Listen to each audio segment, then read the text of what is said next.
Flying studio से जमीन और आसमान के बीच बजट पर हमारी इस विशेष पेशकश में आपका स्वागत है। ये जो हल्की हल्की उड़ान है, क्या बजट में दिखेगा ऐसा कोई कमाल है? क्योंकि ये तो चुनावी साल है, 9 चुनाव इस साल राज्यों के और फिर अगली बार लोकसभा चुनाव। क्या इसकी होगी झांकी?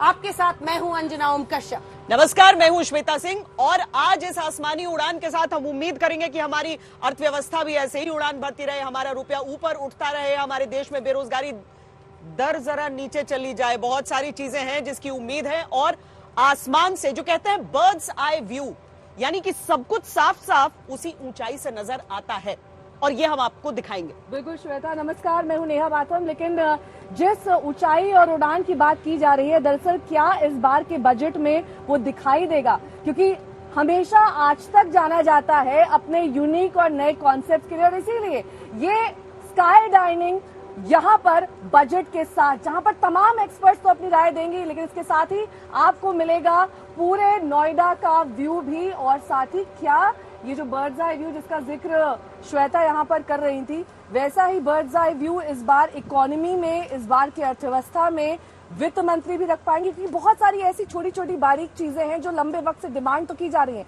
लेकिन अभी तक पूर्णतः साबित नहीं हो पाई। 160 फीट की ऊंचाई पर अभी सईद अंसारी आज हमारे साथ जुड़े रहेंगे यहाँ पर। सईद, श्वेता, पहली बार इतनी ऊंचाई पर, और कहते हैं ना कि सितारों से आगे जहां और भी हैं। हाँ। तो आज सितारों से ऊपर आज तक है, और ये इस उम्मीद के साथ कि देश विकास भी इसी गति से करे, रॉकेट स्पीड से, कि हमारा देश इतनी ही तेजी से ऊपर जाए। अभी गति थोड़ी धीमी है सही, बहुत धीरे धीरे हम ऊपर जा रहे हैं। आपके लिए होगी, मुझे जीडीपी ग्रोथ भी जाती मुझे तो लग रहा है कि बहुत तेजी से हम ऊपर जा रहे हैं, क्योंकि हाँ, और हम नीचे बिल्कुल नहीं देख रहे हैं। इसी तरह हम नीचे ना देखें और आगे बढ़े। सारे एक्सपर्ट्स हैं, उनसे हम कई खास मेहमान हमारे साथ इस चर्चा में जुड़ेंगे। सबसे पहले आपका परिचय उनसे करा दें। नरेंद्र तनेजा जी, प्रवक्ता भारतीय जनता पार्टी के, गौरव वल्लभ जी, प्रवक्ता कांग्रेस पार्टी के। तो ये वो सितारे हैं जो राजनीति और अर्थव्यवस्था से, कृषि क्षेत्र से हैं। घनश्याम तिवारी जी, प्रवक्ता समाजवादी पार्टी के। डॉक्टर वीरपाल सिंह साहब, एग्रीकल्चरल इकोनॉमिस्ट, हमारे साथ जुड़ रहे हैं। चौधरी पुष्पेंद्र सिंह, किसान नेता, जिनको आपने अक्सर किसान आंदोलन के दौरान सुना था, वो भी हमारे साथ इस चर्चा में शामिल रहेंगे। तनेजा जी, आसमान की ऊंचाइयों से बजट पर सवाल आपसे करेंगे, लेकिन पीएम हमेशा रेवड़ी के खिलाफ आजकल बोल रहे हैं, तो जनता कह रही है कि चुनावी साल में भी बजट में कोई फायदा नहीं देंगे क्या?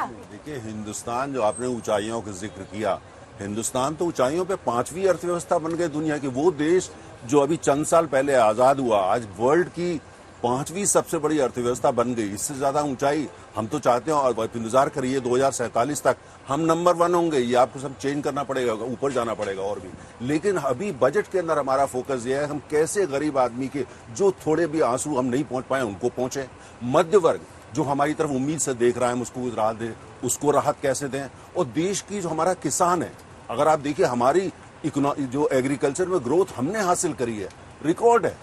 दूसरी बात, अगर आप 2013 का देखिए, जो एलोकेशन होता था बजट में मात्र 22,000 करोड़, हमने उसमें 575% की बढ़ोतरी करी।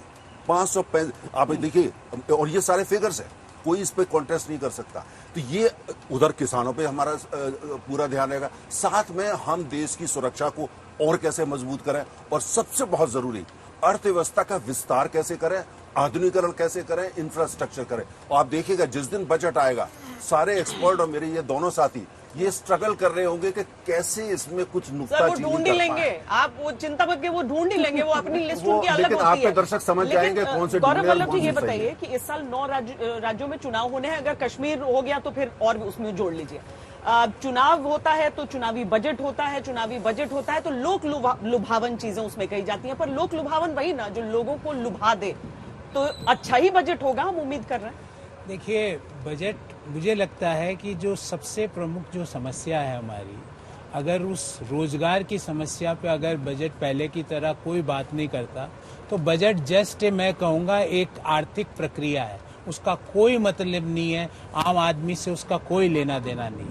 अभी आपने किसानों की बात करी, हमें याद रखना चाहिए 2022 गए हुए अभी 20-22 महीना भर हुआ है कि 2022 में प्रधानमंत्री जी ने वादा किया था किसानों की आय दुगनी करने का। मुझे वो किसान ढूंढ के ला दो जिसकी आय दुगनी हुई हो। और आपकी जानकारी के लिए और दर्शकों की जानकारी के लिए, हिंदुस्तान का किसान किसानी से 27 रुपए कमा रहा है और ये कह रहे हैं हमने 575% ज्यादा बढ़ा दिया। अरे कहाँ गया वो पैसा? वो कौन लेके चले गया वो पैसा? हिंदुस्तान के किसान को तो मिला नहीं। वो उसका एग्रीकल्चर मिनिस्ट्री का डाटा है कि 27 रुपए किसानी से किसान की आय है प्रतिदिन। एक दिन में 27 रुपए कमा रहा है। कहाँ है वो पैसा?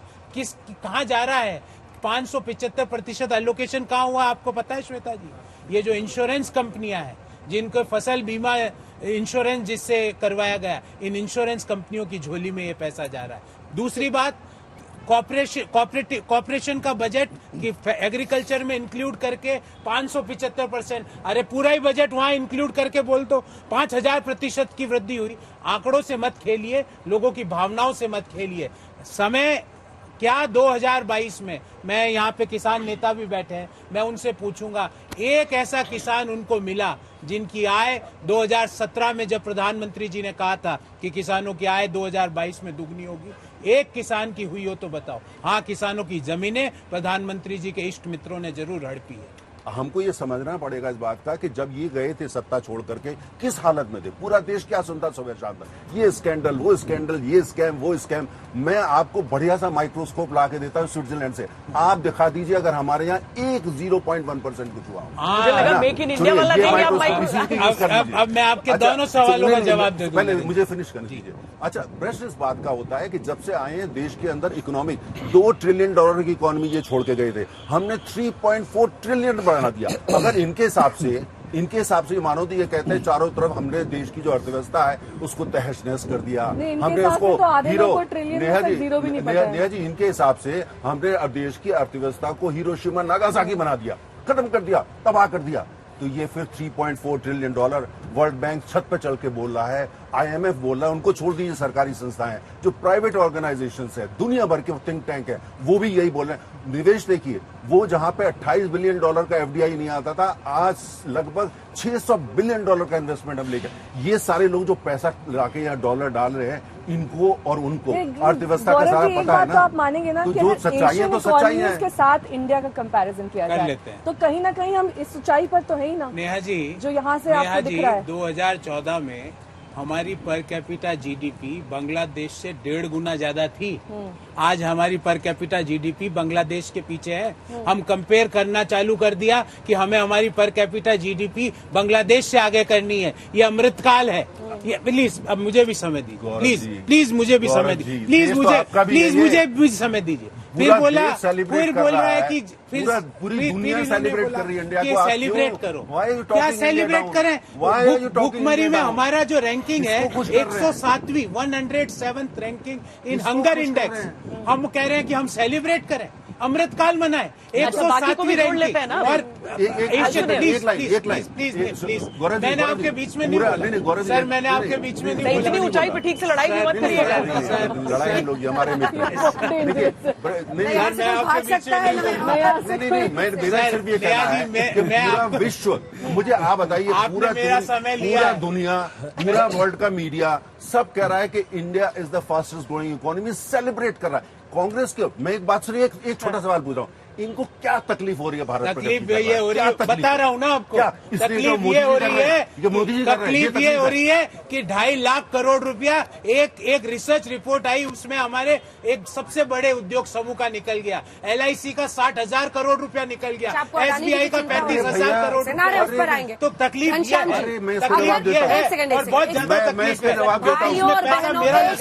आपका लगा हुआ है, यहाँ बैठे हुए हर व्यक्ति का लगा हुआ है, जो भी पॉलिसी खरीदता है LIC की, उसका पैसा लगा। मैं इसका जवाब घनश्याम जी, अगर कुछ पॉपुलिस्ट होता है, जो सवाल पहले था कि पॉपुलिस्ट कुछ करती है सरकार, अल्टीमेटली लोगों को ही फायदा होगा। जैसे किसान सम्मान निधि में अभी 6,000 साल में दिया जा रहा है, अगर वो 7,000 8,000 किया जाता है तो अच्छा कहेंगे, ताली बजाएंगे, या आपको बोलेंगे कि तो चुनावी है, चुनाव के लिए वोट बैंक को लुभा रहे हैं? नमस्कार अंजना जी। अगर कोई बजट टैक्स में भी अगर कोई वो बढ़ाते हैं 2.5 लाख से। नमस्कार आपको, सभी को, पैनलिस्ट को, सभी एंकर्स को, दर्शकों को। और वाकई ये शानदार दृश्य है यहाँ पर, लेकिन जिस तरीके से जो शानदार दृश्य मोदी सरकार अपने भाषणों में दिखाती रही है और उसके पीछे जो असलियत छुपाती रही है, हम कहते हैं कि हम बहुत बड़े हो गए इकोनॉमी में, कुछ इस तरीके से है कि बड़ा हुआ तो क्या हुआ, जैसे पेड़ खजूर, पंछी को छाया नहीं, फल लागे अति दूर।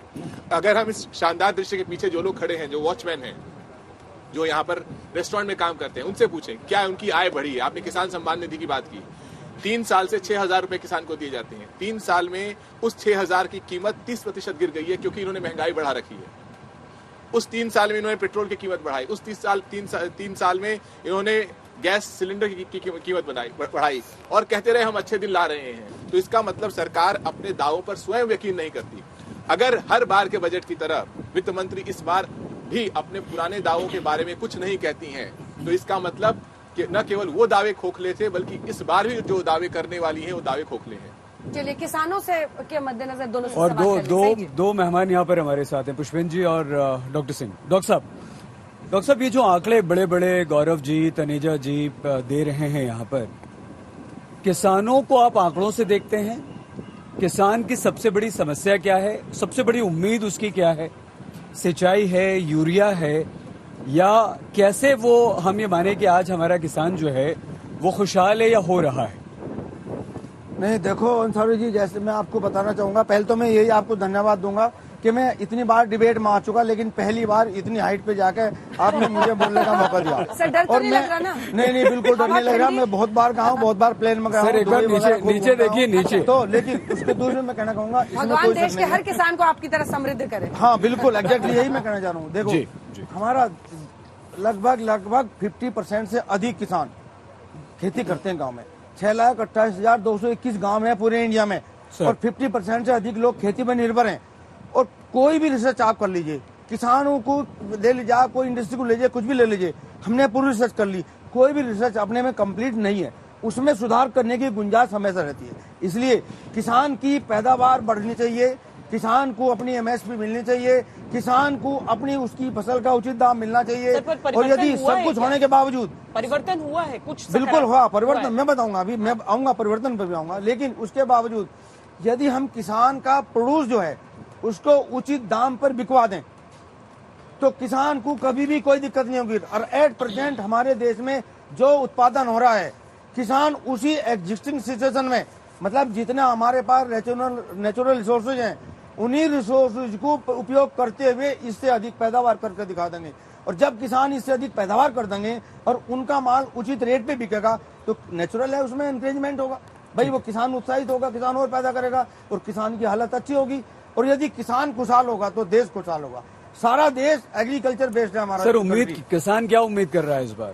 किसान ये कर रहा है कि भाई हमारा एक तो मार्केटिंग सिस्टम बहुत अच्छा होना चाहिए, जिससे कि हमारा फसल कोई भी उत्पाद हो, हमें दर बिक नहीं मांगनी चाहिए। हम जैसे हमारे देश में 86.21%। सर, मैं सॉरी आपको रोक रहा हूँ। पुष्पेंद्र जी, यही तो लड़ाई थी ना सारी, माल कहाँ बिकेगा, कौन सी मंडी होगी, आपके घर से उठाकर उद्योगपति ले जाएंगे, जो डॉक्टर साहब कह रहे हैं, तो कैसे होगा?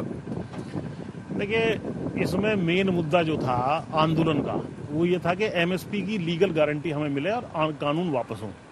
एमएसपी की जब लीगल गारंटी हमें मिल जाती है, तो एक हमें जो है बेसिक जो प्राइस है, हमारी मांग ये थी कि उससे नीचे कोई ना खरीदे, और उससे ऊपर कोई खरीदना चाहे खरीद ले, तो हमें कोई आपत्ति नहीं है। तो वो चीज पूरी नहीं हुई है। हो सकता है उसके भी बीज जो है अगले आंदोलन के बोए जा चुके हों, पहली बात। चौधरी जी, आपको एक सेकंड टोक रही हूँ जी, क्योंकि गोल पोस्ट कई बार इस किसान आंदोलन ने चेंज किया। मैं इसके लिए किसी एक व्यक्ति को दोषी नहीं ठहरा रही, अलग अलग नेता थे, लेकिन शुरू से समन्वय नहीं था। कुछ लोग नाक की लड़ाई बना रहे थे कि मोदी सरकार तीनों कृषि कानून को वापस ले, और उस पर वो मान गए। फिर भला किसानों का हो नहीं पाया, क्योंकि पहले दिन से आपको सेलिंग प्राइस को लेकर लीगल गारंटी चाहिए, मुद्दा रखा ही नहीं। इसको आपने शर्त नहीं बनाया था सर, मानिए ये कमजोरी थी उस आंदोलन की। बता रहा हूँ मैं आपको, ये बात आपकी बिल्कुल ठीक है कि इस चीज को उस तरीके से एम्फेसिस नहीं किया गया। पहले पॉलिटिकल हो गया पूरा मामला। नहीं, पहले ये था कि कानून वापस हो, और लीगल गारंटी पे जब भी वार्ता होती थी उसमें ये लोग कहते थे कि भाई इसको बाद में देखेंगे, पहले कृषि कानून में बात होगी। लीगल गारंटी मुद्दा था, आज भी है, पहले भी था। इसमें लगातार हमने भी कई लेख लिखे बड़े अखबारों में, और लगातार आपके साथ भी हम बहस में रहे, हमने कहा इस बात को। तो ये एक पक्ष है। दूसरा जो है आमदनी दोगुनी करने की जो बात है, उसके लिए भी ये करना जरूरी है कि भाई एक लीगल गारंटी हमें मिल जाए।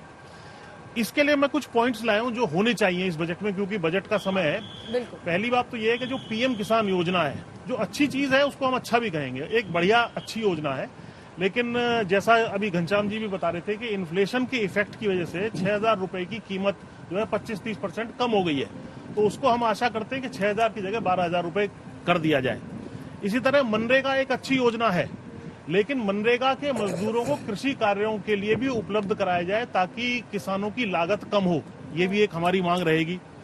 खाद उर्वरक जो है, फर्टिलाइजर, बहुत ही महत्वपूर्ण है। यूरिया तो हमारा 300 रुपए प्रति बैग मिलता है 45 kg का, लेकिन डीएपी और बाकी जो फर्टिलाइजर है वो 1200-1500 और 2700-2800 रुपए तक है। उससे क्या हो रहा है कि जमीन में जो है यूरिया ज्यादा इस्तेमाल कर रहा है किसान, जिसके वजह से एनपीके की जो रेशो होनी चाहिए वो बिगड़ती जा रही है, इससे जमीन हमारी गड़बड़ हो रही है।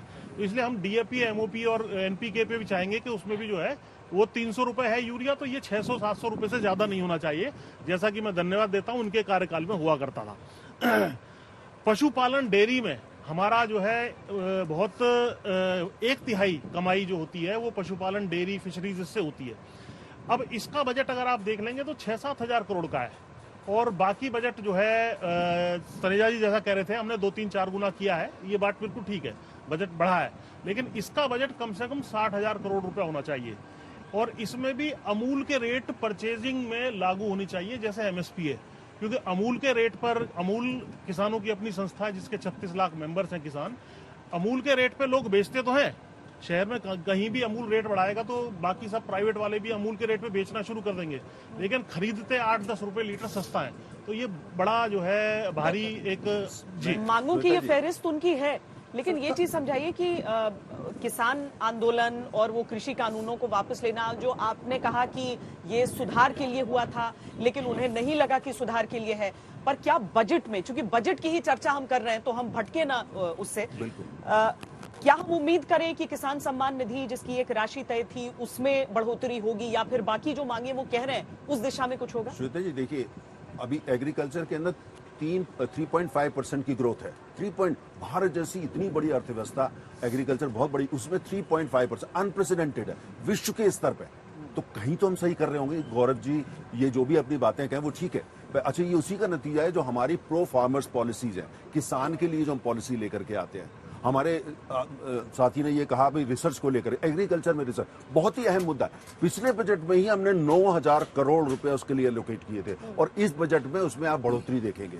ओवरऑल एग्रीकल्चर के एलोकेशन में आप बढ़ोतरी देखने वाले हैं। कितना इन्वेस्टमेंट हमने सोलर पावर के लिए, एग्रीकल्चर के लिए किया। मैं ये नहीं कह रहा कि डीजल का प्रयोग कम हो गया, नहीं होगा, डीजल पे हमारी जो अर्थव्यवस्था बहुत दिन पर था कि लेकिन जो क्रूड ऑयल में प्राइसेस में कमी आई है अंतर्राष्ट्रीय स्तर पे, उसको पास ऑन क्यों नहीं किया जा रहा है? क्यों कुछ शहरों में डीजल के दाम, पेट्रोल के दाम 100 रुपए प्रति लीटर को पार कर गए? ये एक सिंपल सा सवाल है, क्योंकि एक आम जनता को हर चीज में इफेक्ट करता है। देखिए ये बिल्कुल मिथ है ये कहना कि मुझे आप बताइए, आज की तारीख में अंतर्राष्ट्रीय बाजार के अंदर जो कच्चा तेल है वो कच्चे तेल की कीमत होती है। कच्चा तेल को रिफाइंड, कच्चे तेल से तो कुछ भी नहीं चलेगा ना, उसकी रिफाइनिंग कॉस्ट होती है, उसकी ट्रांसमिशन कॉस्ट होती है, उसकी प्रोसेसिंग कॉस्ट होती है। अरे वो तो तब भी थी सरकार, वो तो तब भी थी जब वो थे अंजना जी आप भूल रहे हैं, अंजना जी आप भूल रहे हैं। साहब सुनिए, देखिए अभी तक हम लोग किसानों के मुद्दे पर थे, हम महंगाई पर आइए। जवाब सुनिए, जब पहले क्या होता था, पहले अंडर रिकवरी होती थी।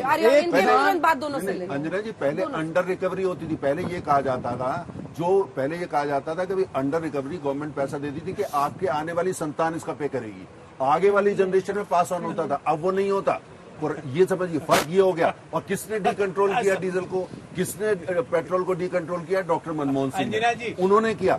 10 जुलाई 2010 को किया मैं तारीख, और शाम का समय था 4:18 प्रेस कॉन्फ्रेंस। देखिए सुनिए, अभी कोई चीज हमें भी याद है सर, अच्छा, हमें तो ये समझना है सेंचुरी क्यों मारा पेट्रोल ने, बताइए। सेंचुरी, देखिए सेंचुरी इसलिए मारा है क्योंकि जो आप जब लेते हैं तेल तो वो डॉलर को लेकर के आते हैं, सारा तेल डॉलर में खरीदा जाता है। अरे सर, डॉलर में लेकर के आते हैं। राज्यों में तो कम से कम वैट कम कर सकते हैं ना, वो तो आपके हाथ में है। कहाँ पे? जिन राज्यों में आपकी सरकार है वहाँ पर वैट कम करके आप कुछ दामों में जहाँ भी जो सरकार होती है उस सरकार की अपनी अर्थव्यवस्था होती है, अपना मैनिफेस्टो होता है। हमारे देश में हमारी सरकार यूपी में जरूर है, लेकिन अर्थव्यवस्था लखनऊ से योगी जी चलाते हैं, दिल्ली से मोदी जी नहीं चलाते। उत्तर प्रदेश की अर्थव्यवस्था वो चलाते जी। $110 प्रति बैरल मई 2022 में कच्चे तेल की कीमत थी, ये पेट्रोल मंत्रालय का आंकड़ा है। और मोदी सरकार के तेल के मंत्री बोलते हैं कि हम रूस से सस्ता तेल लेके आए $45-50 प्रति बैरल। 110 से 50 हो गया और 50 पैसे का भी फायदा नहीं, किसान को भी नहीं, आपको भी नहीं, मुझे भी नहीं। अच्छा, राजस्थान में अच्छा, अब आ जाते हैं। मैं आता हूं। तेल के मंत्री से बोल रहे $45 से $50। अच्छा मेरी बात, गौरव जी का ज्ञान बढ़ा गया। श्री गंगानगर राजस्थान, प्लीज, जहाँ पर सबसे ज्यादा महंगा है। फिर ये गलत बात है, सबसे ज्यादा और महंगा जब ये मध्य प्रदेश में थे तब मध्य प्रदेश, जब ये सत्ता में थे। खैर एनी हाउ, मैं आपको एक पॉइंट मध्य प्रदेश में थे। एक मिनट सर, $45 में तेल दिलवा देंगे। किसानों की आवाज मत दबाओ, बोलने दो, हमें दिलवा दीजिए। बड़े सम्मत है, दिलवा दीजिए। भारत में 140 मिलियन हेक्टेयर भूमि कृषि की भूमि, जिसकी लगभग 48.9% सिंचित क्षेत्र है और उसकी पैदावार समझ करो 50 कुंटल प्रति हेक्टेयर है। बाकी यानी 51% लगभग रेनफेड एरिया रह गया, मतलब ऐसी चीज जिसकी बारिश होगी तो पैदावार होगी नहीं होने की। लेकिन यदि हम उसमें सिंचाई की सुविधा उपलब्ध करा दें तो इनका मतलब उन किसानों की पैदावार भी 50 कुंटल हो जाएगी। आप कितना ही अच्छा बीज ले आइए, कितनी अच्छी आप खेत की तैयारी कर लीजिए, कितनी अच्छी मतलब प्रिपरेशन कर लीजिए, चाहे 100 रुपए की बजाय 125 रुपए प्रति लीटर डीजल ले आइए, लेकिन आपने सब कुछ कर दिया, आपको समय पे सिंचाई सुविधा नहीं मिली तो सब जीरो है। इसलिए किसान मस्ट है, किसान को इरिगेशन फैसिलिटी सबसे पहले चाहिए।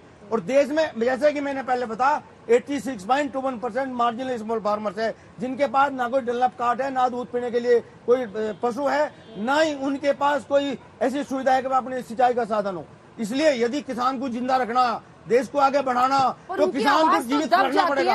वल्लभ जी की मैं कह रहा हूँ आपको, एक किसान की पैदावार उचित समय पे बिकवाइए, उचित पैसा दिलवाइए, चाहे तेल के लिए 50 हो जाए, डॉक्टर साहब कोई आंकड़ा है आपके पास? डॉक्टर साहब एक 10 सेकंड सर, मुझे ये बताइए कि किसान की क्या लड़ाई क्या थी?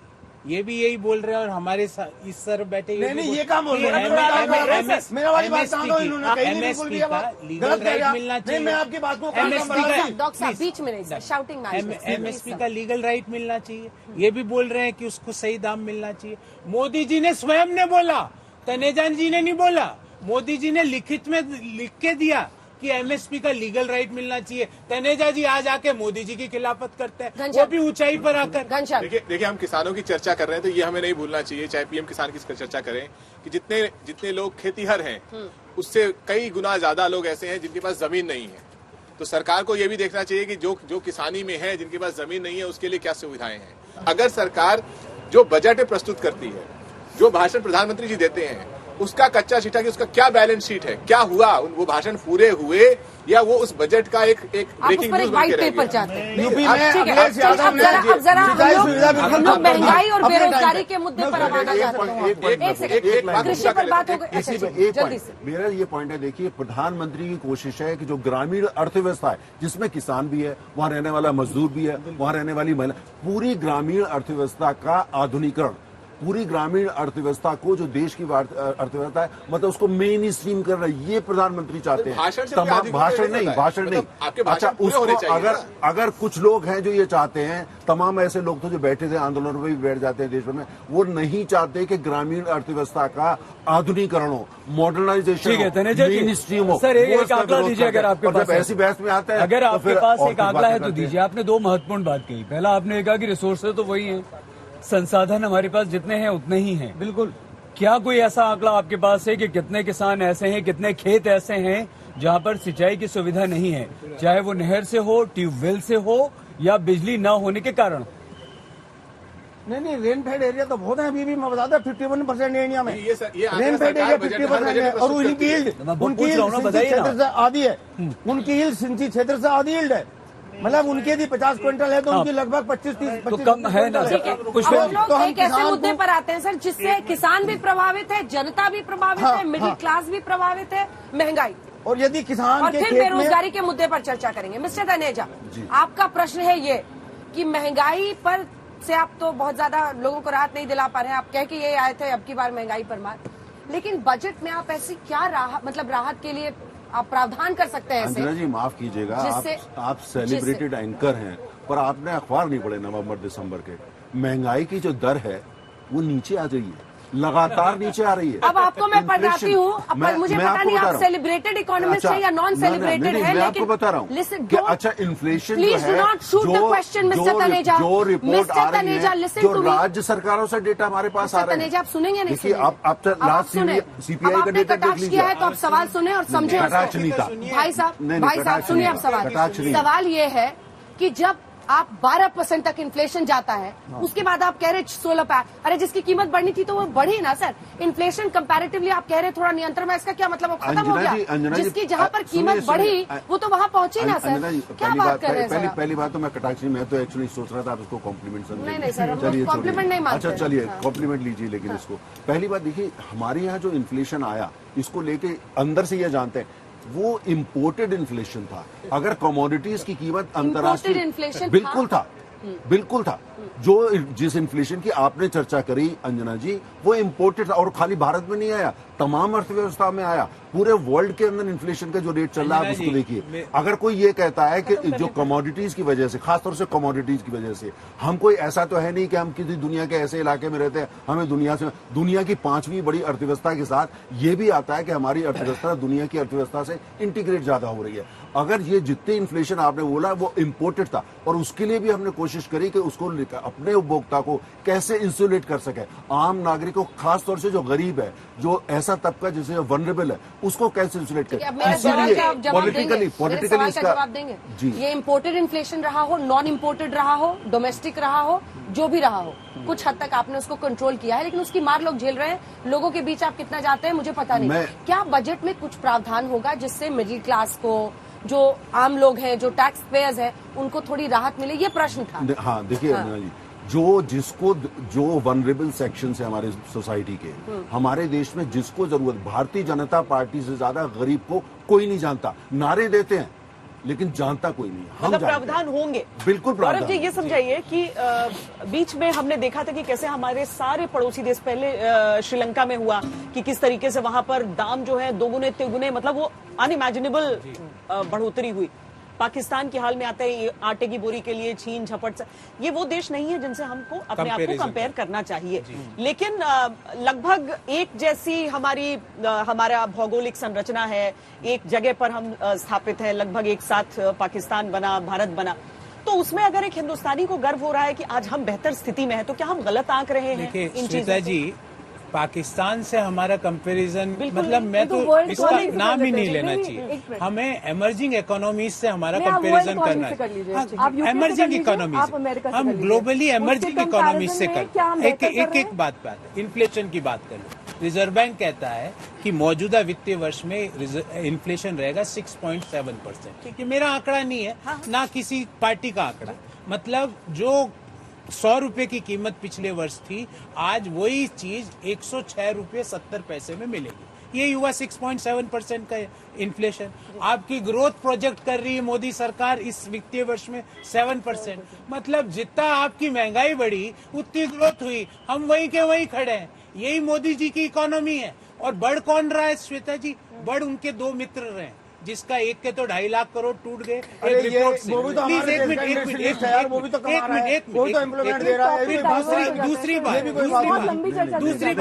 दूसरी बात आपने कहा इम्पोर्टेड। अगर आपके पास तर्क नहीं है, आपने कंप्लीट कर लेने दीजिए। लेकिन गौरव वल्लभ जी, वही अडानी साहब को आप गलबहिया करते हैं राजस्थान में। गहलोत साहब, तब आपको बिजनेस अपॉर्चुनिटी दिखता है। इसका जवाब दिया कई जगह पर, आज पुनः देना चाहता हूँ कि हम कोई किसी कैपिटलिस्ट या कोई कंपनी के खिलाफ नहीं है, पर हवाई अड्डे भी उसको करे तो धंधा, वो करे तो गंदा। मैम, हवाई अड्डे भी उसको, कोयल की माइन भी उसको, आकाश के तारे भी उसको, पाताल के जो हमारे रिजर्वोयर्स है वो भी उसको, सारे पंच महाभूत का स्वामी वो नहीं बचे। और मैम एक लास्ट कर लेने दो। उन्होंने कहा इम्पोर्टेड इन्फ्लेशन। आटा तो इम्पोर्टेड नहीं है ना, आटा तो नहीं है ना। पिछले 1 साल में आटे की कीमत 40% बढ़ी है। आटा तो इम्पोर्टेड नहीं है ना, दालें तो इम्पोर्टेड नहीं है ना, सब्जियां तो इम्पोर्टेड नहीं है ना, इनको बताइए, क्यों बढ़ रही है? अरे इनको बताइए और दूध तो इम्पोर्टेड नहीं है ना। प्लीज आप ऐसे ना बोलिए, एक बीच में मत बोलिए, बीच में फिर आप आपका समय आए जब बोल लेना। पिछले 2022 में 5 टाइम्स दूध की कीमत बढ़ी है, आटे की कीमत 20-15 रुपए प्रति किलो बढ़ी है, तो उसके बारे में आप क्यों नहीं जिक्र करते? अगर आपकी सरकार होती मौजूदा वक्त में और 2 बड़े इंडस्ट्रियलिस्ट होते अंबानी और अडानी, तो क्या आप उनको अलग अलग क्षेत्रों में इन्वेस्टमेंट का मौका नहीं देते? क्या इससे रोजगार नहीं आता है? क्या एनर्जी के क्षेत्र में, अगर पोर्ट्स के विकास में, क्या इंफ्रास्ट्रक्चर में, सड़क में, रोड में, जहां पर भी इन्वेस्टमेंट होता है, क्या उससे रोजगार की बात तो आप गौरव वल्लभ साहब शुरू से मोनोपोलीज नहीं होनी चाहिए कोई भी देश के विकास में। सारी चीजें एक ही जने को चले जाए, मोनोपोलीज नहीं होनी चाहिए। ये मोनोपोली कर रहे हैं, ये मोनोपोली चलेगी देश में। और तनेजा साहब बोलिए, गौरव घनश्याम जी नहीं, आप एक साथ समझाइए। देखिए, ये लोग आंकड़े बड़ी बड़ी बातें करते हैं। हमारे देश के आम व्यक्ति को वो तो समझ में नहीं आएगा। उसे तो ये समझ में आएगा कि आज पेट्रोल 100 के पार चला गया, उसे तो ये समझ में आएगा कि आज आटा, तेल, सब्जियां इतनी महंगी हो गई। क्या इस भाषा में जो आम व्यक्ति को समझ में आ सके, आप बता सकते हैं कि महंगाई कितनी बड़ी है?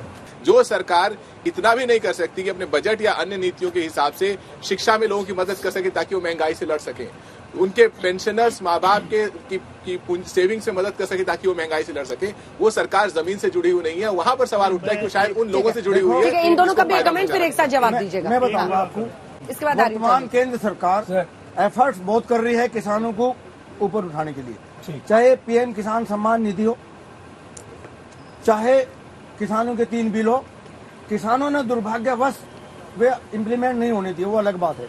अदरवाइज वे छोटे जितने भी हमारे देश में T691 पर मार्जिन किसान है, उनको ऊपर उठाने का चांस था। अच्छा, चाहे वो मोटे अनाज का नया साल हो, देखो ये भी एक नया सरकार का नया कंसेप्ट है। मोटे अनाज जितने भी हैं आपको मालूम है, उनमें न तो इंसेक्ट पेस्ट डाले जाते हैं, न उनमें इतने खाद डाले जाता, और वो उनको हेल्दी भी है, न्यूट्रिटिव भी है आदमी के खाने के लिए। तो सरकार प्रयत्न तो कर रही है, लेकिन उसमें चाहे कोरोना आ गया हो बीच में, या बाकी दूसरे इफेक्ट आ गए हों, या भाई यूक्रेन का युद्ध हो गया हो, मतलब बहुत सारे कारण है देश की इकोनॉमी को उठाने के लिए भी। उसके बावजूद भी हमारे देश की बाहर के कंट्रीज में एक रेपुटेशन है और होगी, ऐसा मुझे उम्मीद है। 60% तो डिमांड होती है जीडीपी में। जीडीपी में डिमांड बढ़ाने के लिए आपको किसानों के हाथ में पैसा देना पड़ेगा। उसके 2 ही तरीके हैं, या तो आप डायरेक्टली जो है फसलों की कीमत बढ़ा करके एमएसपी की लीगल गारंटी से दें, या पीएम किसान जैसी योजनाओं को 6,000 से 12,000 14,000 करके दें। सबका जवाब दीजिए। अंजना जी, देखिए, मेरे कांग्रेस के मित्र ने कहा अडानी अडानी ये सब आजकल बोलते रहते हैं। प्रश्न इस बात का है, चाहे वो कोई हो, अडानी हो या कोई भी हो, कोई भी अगर ऐसा काम उन्होंने किया है जो बिडिंग से नहीं हुआ, कानून के अनुसार नहीं हुआ, कहीं कोई घोटाला हुआ है, किसी ने कहीं गवर्नमेंट ने जाके आउट, आप जाकर के जाइए ना, आपके सामने सारे मंच नहीं, आपके सामने सारे मंच आएंगे, है ना। सुन पूरी, अब देखिए ऐसा नहीं ना, दो कोई, अच्छा नहीं, अच्छा कोई मैं, आप सुप्रीम कोर्ट जाइए, आप आज तक पे जाइए, दे दीजिए इनको एविडेंस कुछ। प्रश्न इस बात का, देखिए कोई ऐसी बात, मेरे भारतीय होने के नाते, भारतीय जनता पार्टी नहीं, एक भारतीय नाते मुझे फक्र है कि हमारी अर्थव्यवस्था इतनी बड़ी है। जो काम हम गलत कर रहे हैं बिल्कुल टोकिए, हमने कहीं भ्रष्टाचार किया बिल्कुल पकड़िए, आप हमको कोर्ट में जाइए। लेकिन अगर देश तरक्की कर रहा है उससे तकलीफ मत नहीं होनी चाहिए। देश कर रहा है उसमें आपका भी योगदान कहीं ना कहीं होगा। दूसरी बात इन्होंने, मेरे साथी ने ये कहा कि भाई हम बात कर रहे हैं कि महंगाई की जितनी भी आप देखिए, मैं आपके साथ लॉन्ग डिस्कशन करने को तैयार हूं, कितना कंपोनेंट उसमें जो है आप उसके अंदर इंपोर्टेड है और भारत में भी, और कितना भारत उसके अंदर है। मेरे साथी ने ये कहा जो गेहूं है उनको इन्होंने कहा ये कमोडिटी नहीं है। नेहा जी को पता है कि इंटरनेशनल मार्केट में जब से यूक्रेन युद्ध हुआ है, गेहूं की कीमतें कितने % बढ़ी है पूरे वर्ल्ड के अंदर। ये कहते हैं साहब आपको असर नहीं पड़ना चाहिए, कोई असर नहीं होगा। प्रश्न इस बात का होता है, अब रघुराम राजन जो 2049 में भारत के ये वित्त मंत्री बनाएंगे, वो आप उनकी इंटरव्यूज आप उठा के देख लीजिए। दावोस से मैंने उनके इंटरव्यू देखे, मैंने कई जगह से देखे। 2049 में बनाएंगे। अच्छा, उन्होंने भारतीय अर्थव्यवस्था की तारीफ करी है। एक मिनट मुझे कंप्लीट करने दीजिए, भारतीय अर्थव्यवस्था की दबे शब्दों में तारीफ करी है कि आपस में क्या है। दूसरों को बोलने नहीं देते, झूठ पे झूठ बोल रहे हो, झूठ पे जीएसटी लगी होती तो डेफिसिट। हाँ, मैं जीएसटी पे बात कर दूं। जीएसटी के जो भी फैसले होते हैं, जिनको ये गब्बर सिंह टैक्स बोलते हैं, जो भी फैसले होते हैं वो जीएसटी काउंसिल में इनके वित्त मंत्री मुंह पे पट्टी बांध के बैठ जाते हैं, बाहर आकर के ये दहाड़ते हैं। मेरे को समय दीजिएगा, आप अंदर बोलिए ना। फैसले एक मत से होते हैं। उस समय क्यों नहीं बोलता? उस समय क्यों एकजुट हो जाते हैं? एक पे बात। हाँ बताइए। इन्होंने कहा बहुत महानता से हम आगे बढ़ रहे हैं दुनिया में सबसे। प्लीज प्लीज अब बीच में मत बोलिए। मैंने कहा देश बढ़ रहा है। ये कह रहे हैं बहुत तरक्की हो रही है दुनिया, एशिया की सबसे वर्स्ट करेंसी रुपया बन जाता है। ये कह रहे हैं देश तरक्की कर रहा है। ये कह रहे हैं देश तरक्की कर रहा है। 604 नागरिक देश के प्रतिदिन भारत छोड़ के जा रहे हैं। ये कह रहे हैं देश तरक्की कर रहा है। 5 करोड़ लोग लेबर फोर्स में 2016 में नौकरी में थे, वो लेबर फोर्स से बाहर हो गए। ये कह रहे हैं देश तरक्की कर रहा है। 2.5 करोड़ महिलाएं जो 2017 में नौकरी में थी, वो 2022 में बाहर हो गई। लेबर फोर्स पार्टिसिपेशन रेट निरंतर कम होती जा रही है। ये कह रहे हैं देश तरक्की कर रहा है। प्रति भारतीय पर 1,09,323 रुपए का कर्ज है। ये कह रहे हैं देश तरक्की कर रहा है। बातें की गई थी 15 लाख रुपए देने की और कर्ज चढ़ा दिया हम पे प्रति भारतीय पर 1,09,323 रुपए। कौन सा देश? किसान कह रहा है मुझे एमएसपी की लीगल गारंटी दो, बोले वो नहीं दूंगा, उसके अलावा कुछ भी दे दूंगा। क्यों? मोदी जी का विरोध करते हो यहाँ बैठ के, आकाश में बैठ के मोदी जी का विरोध। अच्छा, मोदी जी सहन नहीं करेंगे इसको। Modi ji will not tolerate. आप एमएसपी की लीगल राइट नहीं दे रहे, इतने ज्यादा विरोध करते हो। मोदी जी की बातों का विरोध आकाश में कर रहा है भारतीय जनता पार्टी का प्रवक्ता। ये कह रहे हैं कि हम एमएसपी की लीगल राइट नहीं देंगे, बाकी सब दे देंगे। क्यों नहीं दोगे भाई साहब? क्यों नहीं दोगे? क्या दिक्कत है उसको देने? मुझे ये बताइए, उसको देने में दिक्कत क्या? तो मौका देंगे। एमएसपी की लीगल राइट देने में क्या दिक्कत है किसान भाइयों को? पेट्रोल बारे में बताइए। फिर बोले कि पेट्रोल आपने कहा कि आपने मेरे से जीएसटी की बात पूछी, जीएसटी काउंसिल की। मैंने स्वयं ने प्रेस वार्ता करके, हमारी पार्टी के वरिष्ठ नेताओं ने प्रेस वार्ता करके बोला कि पेट्रोल और डीजल को जीएसटी काउंसिल में लेके आओ। आज पुनः बोल रहा हूँ, पर क्यों नहीं लाते हैं? क्योंकि वो तो कहते हैं हम तो, आप उनसे कुछ भी पूछो, बोले हमारे हाथ में कुछ नहीं है, मैं प्याज नहीं खाता, मैं ओला उबर में चलती हूँ, मैं मध्यम आय वर्ग के परिवार से हूँ। तरीका है इकोनॉमी इस तरह से बात होगी। मैं पहले उसका जवाब, छोटी सी बात बताइए, बहुत ही सिंपल सा सवाल है। हम शुरुआत करते हैं वित्त मंत्री के भाषण से, अंत आते आते क्या सस्ता क्या महंगा, वो इमोजी देखा है ना सर आपने, जिसमें ऐसे कर्व होता है, वो वाला फेस बन जाता है सबका। देखिए, क्योंकि सस्ता महंगा सीधे तौर पर ना आम आदमी, मिडिल क्लास, किसी को भी अफेक्ट नहीं कर रहा है। नेहा जी, दो देखिए पैरेलल चीजें, एक तो देश की अर्थव्यवस्था, दूसरे 365 दिन का बजट, जिसकी आज हम लोग चर्चा कर रहे हैं। इसको 365 दिन को देश की जो ओवरऑल इकोनॉमी से अलग नहीं कर सकते। हमने संविधान में परिवर्तन कर दिया, we have amended the constitution, इसलिए कि ये जीएसटी में आ सके। जीएसटी में ना पेट्रोल डीजल आए, उसका सबसे ज्यादा विरोध कोई करता है तो वो कांग्रेस पार्टी है। अरे इनको छोड़िए, गहलोत जी से करवाइए, गहलोत जी से करवाइए। हमारे मुख्यमंत्री बोल रहे हैं कि हमारा बकाया दे दो, हमारे मुख्यमंत्री। दूसरा सुनिए, एक प्रश्न है, आप दोनों तीनों से पूछती हूँ, पेट्रोल डीजल जीएसटी में आए, कौन इसके लिए हाँ करना चाहता है? हाथ उठाइए। बोला नहीं, मुंह नहीं, मुंह नहीं। बिग है, बिग हाँ। किसने रोका है? तीनों कौन है जो इसे रोक रहा है? कौन है? जीएसटी काउंसिल नहीं होता। अच्छा, दूसरी मैं जीएसटी के बात पर जवाब दूं। आपने कहा मैंने क्यों सोच समझ, मैं माफ कीजिएगा, आपको वो शब्द बुरा लगता है, मुझे लोग सेलिब्रेटेड एनर्जी एक्सपर्ट बोलते हैं पूरे वर्ल्ड में। एनर्जी के हिसाब से अगर मैं बोलता हूँ एज एन एनर्जी एक्सपर्ट, आप जीएसटी में लेके आ भी जाएंगे, उसके बावजूद अगर ये सोच रहे हैं आप कि उस पर जीएसटी 28% से ज्यादा नहीं होगा या सेस नहीं लगेगा, हम गलत सोच रहे हैं। अभी हम वहां नहीं पहुंचे हैं कि जहां पे आप जो टैक्सेस हैं उसमें उसको जीएसटी में लाएं तो 28% पर कैप कर रहे हैं। ये मैंने जीएसटी पे बहुत चर्चा हो गई, बजट पे आ जाते हैं। जो है वो गलत है। इस बार के बजट में किसान की उम्मीदों पर आपका बजट खरा उतरेगा? कौन से वो ऐसे 3 चीजें हैं जो यहाँ पर हमारे साथ पुष्पेंद्र जी ने भी गिनाई, क्या उन पर ध्यान दिया जाएगा या फिर, क्योंकि अगला बजट तो अंतरिम बजट होने वाला है, तो सर यही फुल बजट है, यही मौका है, 2024 से कृषि प्रधान देश है, सारे किसान उम्मीद भरी नजर से देख रहे हैं, तो वो उम्मीदें पूरी हो पाएंगी?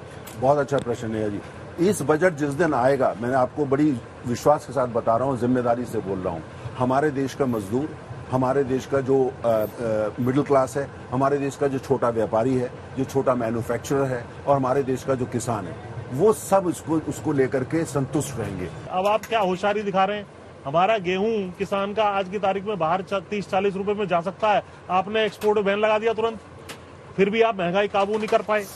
इसी तरीके से इजिप्ट से एग्रीमेंट साइन किया भेजने के लिए, कल साइन किया। पीएम आवास योजना, क्योंकि आपको पॉलिटिकली भी बहुत बेनिफिट कर रहा है, क्या उसमें उसका आवंटन बढ़ाया जा सकता है? उस पर फोकस रहेगा? वो योजना, वो जो हमारी अच्छी योजना है जिसका आपने जिक्र किया, आप देखेंगे उसको और प्रोत्साहन दिया जाएगा। टैक्स स्लैब बढ़ाएंगे, कुछ करेंगे, 2.5 लाख से ऊपर जाएगा? अच्छा प्रश्न है, मैं भी उस तरफ, मुझे भी उम्मीद है। आपको उम्मीद है? मुझे उम्मीद है। वैसे सीनियर सिटीजन भी इस बार उम्मीद कर रहा है कि उनके लिए भी कुछ राहत होगी, क्योंकि उनको एक तरीके से रेलवे बजट में आपने जो राहत होती थी वो तो हटा दिया, अब इस बार उनके नॉर्मल जो अदर इनकम है, सोर्सेज ऑफ इनकम है, उनमें कुछ राहत मिलेगी? देखिए, अभी ये जो इस बार बजट आ रहा है, उस बजट के अंदर आप देखिए इस तरह का पूरा प्रयास करा गया है कि जिन जिन जो सेक्शंस ऑफ सोसाइटी हैं, जिनको थोड़ी सी जो है थोड़ा सा उसकी जरूरत है, सपोर्ट की जरूरत है, उनकी वनरेबिलिटी को कम करने की आवश्यकता है, उस पर पूरा ध्यान दिया जाएगा और उसमें 80% आबादी उसमें कवर हो जाती है। अब हम धरातल की ओर बढ़े, क्योंकि आसमान की ऊंचाइयों से हमने बजट की ये खास पेशकश आपके लिए यहाँ पर प्रस्तुत की है। आज तक हमेशा कुछ अलग सोचता है और हम एक बार फिर एक अलग सोच के साथ आपके सामने आए हैं, लेकिन हम अंत करें अपने कार्यक्रम का उससे पहले अगर आप सब ये बता पाए कि सर, उन्होंने तो बताया कि उनको क्या क्या चाहिए, कौन सी वो चीजें हैं जो आप सोच रहे होंगे? एक चीज या 3 चीजें आप अपने मन के हिसाब से? 3 चीजें मैं बताता हूँ जी। देश को खुशहाल बनाने के लिए, किसान को खुशहाल बनाने के लिए, नंबर 1, किसान को इनपुट समय पर और उचित रेट पे मिले। नंबर 2, सिंचाई की सुविधा बिल्कुल समय पर मिले। नंबर 3, किसान के लिए एक फैसिलिटी ऐसी होनी चाहिए जहां वो अपने उत्पाद को थोड़े समय के लिए स्टोर कर रख सके, ताकि उचित रेट आने पर वो सेल कर सके। वेयर हाउसेस ना, वेयर हाउसेस जो भी फैसिलिटी है। अच्छा, एक किसान के उचित रेट पर भी गए, 3 पॉइंट है, किसान को सेफ्टी मिलेगी, किसान को सुरक्षा मिलेगी और देश खुशहाल होगा, किसान खुशहाल होगा। घनश्याम जी, आप, तनेजा जी और गौरव जी, आप तीनों से निवेदन ये है कि पार्टी लाइन से हटकर, अच्छा एक सेंटेंस में हम बोल गया, मैं गौरव बल्लभ जी को कह रहा हूँ, चाहे कुछ भी हो जाए, हर लोग एक्सेप्ट करते हैं इस बात को। देखो, हमारे स्वर्गीय प्रधानमंत्री राजीव गांधी जी कहते थे कि 1 रुपया भेजता हूँ, 10 पैसे पहुंच रहे हैं गांव में बेचारे गरीब के पास, लेकिन आज कम से कम जो भेज रहे हैं वो सीधे जाते रहे पुलिस के पास। ये भी एक खूबसूरती है, देखा जाए तो। डायरेक्ट बेनिफिट ट्रांसफर जो है हम आप तीनों से ये चाहते हैं कि बीजेपी, तो इसलिए बल्लभ जी के पास सारी बात बिल्कुल कोई मीनिंग आप अपनी बात बता दीजिए, आपको लगता है कि इस बार बजट में ये हो जाए आपके भाई के लिए, दोस्त के लिए? सिर्फ एक बात, हमारी पूरी चर्चा में भारतीय जनता पार्टी ने ये नहीं कहा कि बेरोजगार युवा उनके लिए इम्पोर्टेंट है। देखिए, अगर आपकी प्राथमिकता हो तो आप करेंगे। इस देश में रोजगार इस सरकार की प्राथमिकता नहीं है, न भारतीय जनता पार्टी के मंत्री कहते हैं, न उनके प्रवक्ता कहते हैं, न उनके सवालों का जवाब देते हैं, न आंकड़े प्रस्तुत करते हैं, न वो पॉलिसीज बताते हैं। रोजगार के साधन इस बजट में आपको लग रहा है? अगर वाकई इनकी प्राथमिकता होगी तो ये साबित करेंगे कि मुद्रा लोन सफल रही है और उसको बढ़ाएंगे। अगर प्राथमिकता नहीं है तो हर बार की तरह उसको कारपेट के नीचे बिछा करके बोल देंगे हम सफल रहे, लेकिन उसका कोई आंकड़ा प्रस्तुत नहीं। बेरोजगारी पर मुझे लगता है एक स्पेसिफिक जवाब। देखिए अंजना जी, हमारा अर्थव्यवस्था का जब विस्तार होता है तो रोजगार पैदा होते हैं। हम नॉर्थ कोरिया की बात अलग है, उसको छोड़ दीजिए, जहां पे ये सरकार कहती है ये कर दो, नोट छापती है। हमारे देश की जो अर्थव्यवस्था मैच्योर इकोनॉमी है, जब हम ये कहते हैं अर्थव्यवस्था का इतना विस्तार, हम $2 ट्रिलियन से अगर $3.4 ट्रिलियन पर पहुंच गए मात्र 8 साल के अंदर, अगर उस पर भी कोई कहता है अर्थव्यवस्था को मजबूत नहीं किया, विस्तार नहीं किया, तो माफ कीजिएगा। अच्छा, दूसरी बात, आपने ये कहा कि मैं मतलब एक पार्टी के नाते नहीं, एक भारतीय होने के नाते इस पर बोलूं। मेरा सीधा सा अंजना जी सीधी यह है कि बजट जो है हमारा वो इस तरह का होना चाहिए जिन लोगों को मदद की जरूरत है या जिनको थोड़ा सा सहायता की जरूरत है, जिनको जो वनरेबल सेक्शन है, गरीब है, उनके लिए हम सबको मिलकर बजट के माध्यम से करना चाहिए। लेकिन एक आखिरी लाइन, लेकिन ये आवश्यक है कि देश की जो इकोनॉमी के फंडामेंटल्स हैं वो उनके साथ कॉम्प्रोमाइज नहीं होना चाहिए and never talk India down. Employment के बिना सारे आर्थिक पैमाने बेकार है। Employment is the key. Modi ji employment के बारे में ना तो उनकी नीयत है, ना नेतृत्व है, ना नीति है उनके पास। और देश में अनएम्प्लॉयमेंट की जो परसेंटेज है वो जो पहले 2011 में था उससे 500% ज्यादा। चौधरी जी 2 लाइन में से 3 बातें कर दें। एमएसपी की लीगल गारंटी दे दें, पीएम किसान योजना को 6 से बढ़ाकर 12,000 रुपए कर दें, और दूध के जो रेट है वो अमूल वाले रेट पे परचेज इंश्योर करा दें, बस। ठीक है, आपने काफी स्पेसिफिक बताया सर। 160 फीट की ऊंचाई से चर्चा हमने ये शुरू की थी ताकि जो आपकी उम्मीदें जो आसमान छू रही हैं और सरकार की तरफ से जो उन पर अमल किया जाए उन सब में वो आसमानी संतुलन हो जाए। जरा किसान, महंगाई, बेरोजगारी तमाम मुद्दे हैं, बड़ी चुनौतियां हैं, लेकिन चुनावी साल भी है। चर्चा इसलिए हो रही थी कि क्या रेवड़ियों की बौछार देखेंगे या फिर एक संतुलित, क्योंकि सरकार के लिए फिस्कल कंसोलिडेशन, इकोनॉमिक ग्रोथ सबको संभाल कर एक बजट जनता के बीच, और प्रधानमंत्री रेवड़ी के खिलाफ लगातार बोलते रहे। रंजना, क्योंकि आंकड़ों की बाजीगरी में कई बार जो मुख्य मुद्दे होते हैं वो कहीं न कहीं छुपे रह जाते हैं। उसको एक क्लियर पर्सपेक्टिव में, एक अच्छे परिदृश्य में देखना चाहिए, बिना धुंध, बिना बादल और बिना किसी बरसात के, ताकि हम सब के लिए भी आने वाला समय जो है वो काफी ज्यादा बढ़िया रहे। हर वर्ग यही उम्मीद कर रहा है कि मुझे कुछ ना कुछ मिले और सबको कुछ ना कुछ इस बजट में मिलना चाहिए। चलिए, इसी के साथ अभी के लिए हमारी इस खास पेशकश में इतना ही, लेकिन अंजना फिर मुलाकात होगी आसमान की इसी ऊंचाई से। बिल्कुल, बजट की उड़ान, बजट पर हमारी इस विशेष पेशकश में इतना ही। देश दुनिया की बाकी खबरों के लिए आप देखते रहिए आज तक।